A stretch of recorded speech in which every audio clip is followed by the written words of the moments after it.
Frankly, this year's camp was very different from past years. Firstly, the entire camp was self-planned by all the students, and secondly, a lot of focus was being put on our objectives of really going out of our comfort zone and bubble to see the real Hong Kong and address the dumping and recycling issues around our city. On our first day, my group and I went to Tsim Sha Tsui to go for an activity, and on the way we saw a recycling bin. What we thought was precisely, oh, here's a recycling bin. Since it's part of our camp objective, let's take a picture of it. Little did we know that would be the only recycling bin we came across over the entire camp. Now that I think about it, I think at that time I had not realized the extent of the lack of recycling habits in Hong Kong.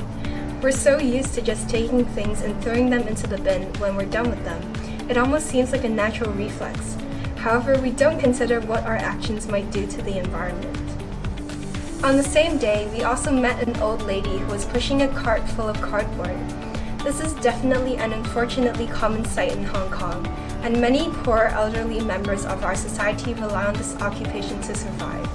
As expected, cardboard sells for only very little money, and people who rely on this to survive often only get $40 to $60 per day, barely enough to buy one school lunch. However, on the other hand, many people live in luxurious housing and can enjoy a higher quality of life. Hong Kong is known for having a large wealth gap, and I definitely was able to see why at that point.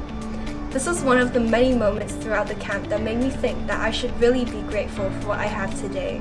Even something as simple as having a roof over my head was something I shouldn't take for granted.